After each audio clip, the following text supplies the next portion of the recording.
नमस्कार दोस्तों, मैं केशव राणा श्री कृष्णा अकेडमी में फिर से आपका एक बार हार्दिक स्वागत है। दोस्तों, जो आज का टॉपिक होने वाला है वो होने वाला है वायुमंडल की विभिन्न परतें। दोस्तों, जो ये टॉपिक है 6th क्लास से लेकर 12th क्लास तक के लिए इंपॉर्टेंट टॉपिक होने वाला है। दोस्तों, इसके अंदर हम देखेंगे जो ये टॉपिक है हमारी 6th से लेकर 12th क्लास तक के लिए इंपॉर्टेंट टॉपिक तो है ही है, लेकिन जनरल कॉम्पिटिटिव एग्जाम के लिए भी इंपॉर्टेंट टॉपिक होने वाला है, क्योंकि इससे विभिन्न प्रकार के क्वेश्चन हमारे कॉम्पिटिटिव एग्जाम के अंदर पूछे गए हैं। तो हम चलिए इस कॉम्पिटिटिव एग्जाम की दृष्टि से भी हम इन क्वेश्चनों को भी देखेंगे। और क्लास 6 12 से लेके और क्लास 12 6 से लेकर 12 तक के लिए तो सफिशिएंट है ये। दोस्तों, सबसे पहले हम बात करते हैं इसमें हिंदी और इंग्लिश के लिए। हिंदी और इंग्लिश की कोई बात नहीं है, क्योंकि मैं साथ के साथ आपको बताता जाऊंगा। क्योंकि सबसे जो पहली हमारी निचली परत है, जो पृथ्वी से ऊपर हमारी 5 तरह की परतें पाई जाती है। पहली जो परत है वो हमारी है क्षोभ मंडल। हमारी पृथ्वी से पहली जो परत पाई जाती है वह है क्षोभ मंडल। ये आप देख रहे हो, क्षोभ मंडल पहली परत है, जिसको इंग्लिश में ट्रोपोस्फियर बोला जाता है। क्या बोला जाता है? ट्रोपोस्फियर। दोस्तों, ये सागर स्तर से लेकर क्षोभ मंडल सीमा तक क्षोभ मंडल स्थित है। सागर स्तर यानी कि समुद्र तल से लेकर जो हमारी पृथ्वी की जो पहली सीमा है, जिसको हम क्या बोलते हैं? क्षोभ मंडल कहते हैं। कि क्या बोलते हैं उसको? क्षोभ मंडल कहते हैं। क्षोभ मंडल की जो ऊपरी सीमा है दोस्तों, यहां से लेकर यहां तक की जो क्षोभ मंडल की जो ऊपरी जो सीमा है, इसका जो टेम्परेचर है, दोस्तों, आप जानते होंगे, जिस तरीके से हमारी हाइट इंक्रीज होती है, जिस तरीके से हमारी हाइट इंक्रीज होगी, उस तरीके से तापमान हमारा घटता चले जाता है। लेकिन जिस तरीके से आप हमारी हाइट इंक्रीज होगी, जरूरी नहीं है कि आपकी हाइट यहाँ इंक्रीज हो रही है तापमान आपका घटेगा। जैसे जैसे आप ऊपर बढ़ोगे तापमान कभी घटता है कभी बढ़ता है। जैसे आप जाओगे क्षोभ मंडल के ऊपर जा रहे हो तो आपका तापमान अभी आपको घटता हुआ नजर आ रहा है, लेकिन आप ऊपर जाओगे तो तापमान आपको बढ़ता हुआ नजर भी आएगा। तो पहली स्थिति आप देख रहे हो, क्षोभ मंडल की जो ऊपरी सीमा है, यहाँ तापमान आपको -50 डिग्री सेल्सियस देखने को मिल सकता है। कितना दोस्तों? -50 डिग्री सेल्सियस तापमान देखने को मिलता है। इसमें जो विषुवत जो रेखा है, उसमें इसकी क्षोभ मंडल की जो रेखा है वहां पर ये 18 किलोमीटर तक पाई जाती है। जो इसकी जो मोटाई है 18 किलोमीटर की पाई जाती है। और ध्रुवों के पास, यानी कि अगर मैं पृथ्वी पे अगर आपको बनवाकर ये पृथ्वी समझाता हूं, तो ध्रुवों पे ये आपकी जो मोटाई है ये कुछ इस तरीके से फैली होती है।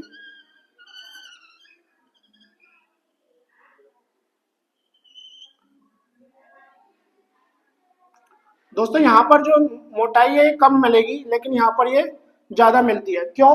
सूर्य की जो किरणें हैं यहाँ पर डायरेक्ट पड़ती है हमारी पृथ्वी पर, इसलिए इसकी जो मोटाई है वो 18 किलोमीटर हो जाती है। और ध्रुवों पर हमारी जो सूरज की जो किरणें हैं वो कम पड़ती है, इसलिए उधर जो कितनी है ध्रुवों पर हमारी ये केवल मोटाई क्षोभ मंडल की कितनी रह जाती है? क्षोभ मंडल की जो परत की जो मोटाई है वो केवल 8 किलोमीटर रह जाती है। उसके बाद अगर 45 डिग्री का अगर कोण बनाते हैं, यहाँ पर अगर 45 डिग्री का अगर हम कोण बनाते हैं तो ये केवल 13 किलोमीटर की ऊंचाई यहाँ पर रह जाती है। क्योंकि पृथ्वी हमारी कितनी है? 23.5 डिग्री अपने अक्षांश पर झुकी हुई है। 23.5 डिग्री अपने अक्षांश पर झुकी हुई है। तो यहाँ पर अगर 25 डिग्री का कोण आप बनाओगे, 25 डिग्री का कोण बनाओगे, तो यहाँ पर इसकी मोटाई क्षोभ मंडल के अंदर जो परत की जो मोटाई है वो 13 किलोमीटर रह जाएगी। अधिकतर तुम देखोगे इसमें जलवाष्प और प्रदूषण इस क्षोभ मंडल के अंदर 90% ही पाया जाता है।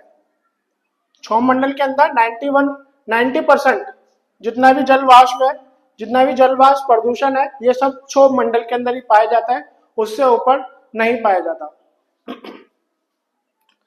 और जितनी भी मौसम की गतिविधियां है हमारी क्षोभ मंडल के अंदर ही पाई जाती है। दोस्तों, जैसे कि हवा का चलना, बादल का बनना, वर्षा या फिर हिमपात, जो भी है, जो ये सभी के सभी क्या है? इसी मंडल तक ही सीमित है, जो कि 90% इसी मंडल तक ही सीमित है। आप देखोगे इसी मंडल तक ही सीमित है, क्षोभ मंडल तक ही सीमित है, जिसको हम ट्रोपोस्फियर कहते हैं। दोस्तों, आप देखोगे जैसे जैसे 1000 मीटर हम ऊपर मतलब हाइट की तरफ जाते हैं, तो यहाँ पर हमारा 6 पॉइंट हमारा एसएससी जैसे एग्जामों के अंदर कई बार पूछा गया है।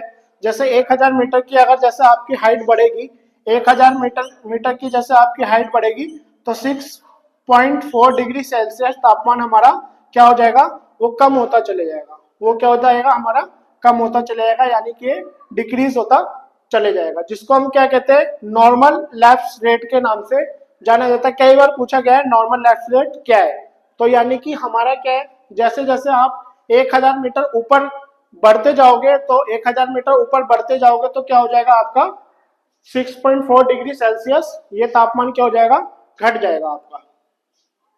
तो दोस्तों इसी के साथ हमारा जो क्षोभ मंडल है वो कंप्लीट होता है। उसके बाद आते हैं हम समताप मंडल के अंदर। दोस्तों जिसी तरीके से हमारा क्षोभ मंडल हमारा कंप्लीट होता है तो उसके बाद हमारा समताप मंडल स्टार्ट हो जाता है। समताप मंडल स्टार्ट हो जाता है और इसके बीच में एक और परत पाई जाती है जिसको हम ट्रोपोपोज के नाम से जानते हैं। किसके नाम से, जो समताप मंडल और क्षोभ मंडल के बीच में एक परत पाई जाती है जिसको हम ट्रोपोपोज के नाम से जानते हैं।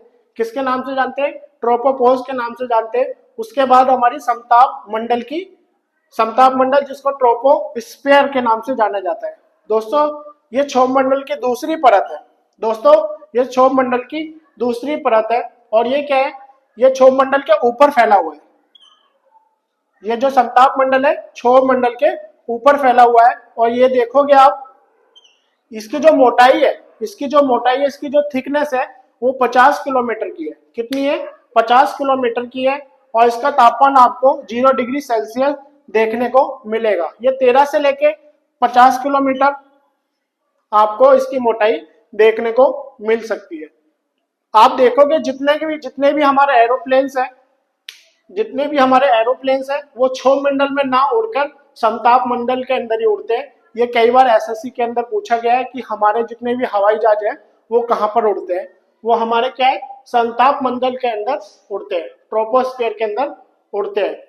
इस मंडल के अंदर हमारी क्या है, एक ओजोन परत पाई जाती है।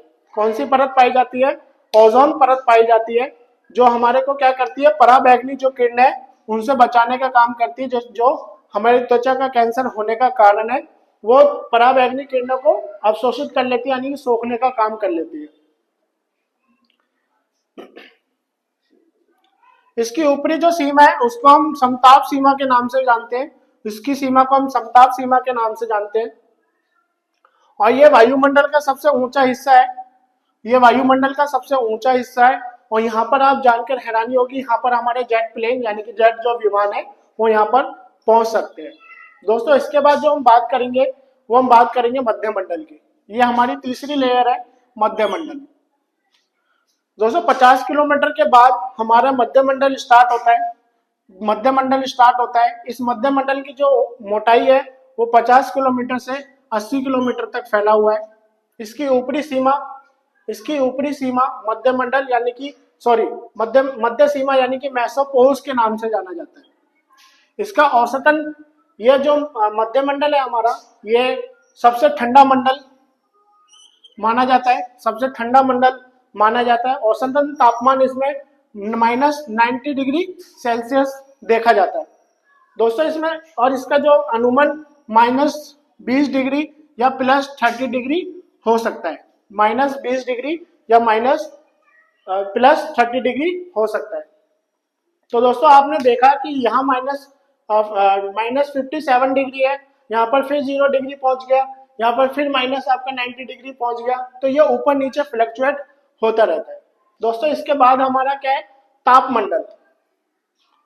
इसके बाद आपका क्या है, तापमंडल को हम क्या है, थर्मोस्फीयर के नाम से भी जानते हैं। दोस्तों थर्मोस्फीयर की जो मोटाई है आपकी, ये करीबन 80 किलोमीटर से लेकर 700 किलोमीटर तक की फैली हुई है। ये तापमंडल जो फैला हुआ है 80 से लेकर 700 किलोमीटर तक का फैला हुआ है। और इस तापमंडल का जो तापमान है काफी अधिक रहता है, परंतु गैसों का जो घनत्व है वो कम पाया जाता है यहाँ पर।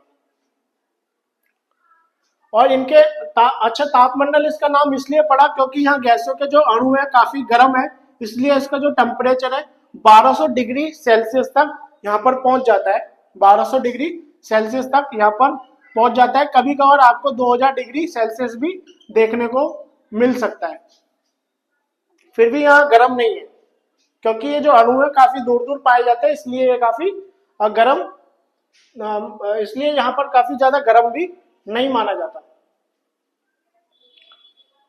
दोस्तों इसके बाद हमारा एक और है आयन मंडल, जो कि मैंने लिखा ही नहीं है, क्योंकि आयन मंडल के अंदर जितने भी हमारे, इसी मंडल के अंदर हमारे जितने भी उल्का पिंड वगैरह है, इसी मंडल के अंदर जितने भी हमारे उल्का पिंड वगैरह है, वो आने से पहले हमारे इसी उल्का पिंड वगैरह है वो आकर पहले ही नष्ट हो जाते हैं इसी मंडल के अंदर।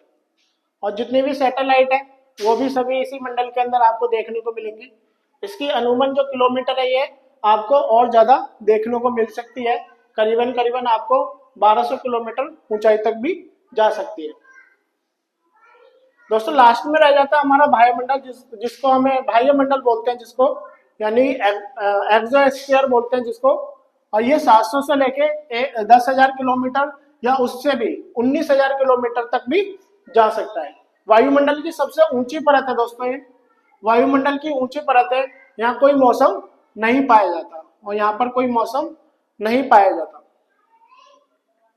और अधिकांश पृथ्वी के जो उपग्रह, यानी कि एक उपग्रह हमारा जो चंद्रमा है, इसी जो परत की परिक्रमा करता है, इसी जो परत की परिक्रमा करता है। यहाँ पर कोई भी हमारा किसी भी प्रकार का मौसम नहीं मिलता। और यहाँ पर जो गैस है, यानी कि इधर कोई भी हमारी और जो हमारी ऑक्सीजन वगैरह प्रोवाइड नहीं होती, और यहाँ से हमारा अंतरिक्ष स्टार्ट हो जाता है।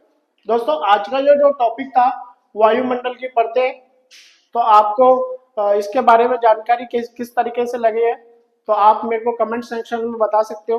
दोस्तों आज के टॉपिक में हम इतना ही रखते हैं, फिर एक और नए टॉपिक के साथ हम आपके सामने हाजिर होंगे। तो दोस्तों आज का टॉपिक आपको कैसा लगा, हमें लाइक शेयर एंड सब्सक्राइब करें हमारे चैनल को, और कमेंट में जरूर बताएं आपको और किस टॉपिक के ऊपर हमारी आप किस टॉपिक पे वीडियो चाहते हो, हम उसी टॉपिक पे और वीडियो लेकर आएंगे। और इसी तरीके की भविष्य में आप वीडियो चाहते हो, आप किस तरीके की वीडियो भविष्य में चाहते हो वो भी आप कमेंट करके बता सकते हो। तो आज के लिए हम इतना ही रखते हैं, ठीक है दोस्तों। तो मेरे चैनल को लाइक करें, शेयर करें, कमेंट करें एंड सब्सक्राइब करें। तो दोस्तों नमस्कार, जय हिंद।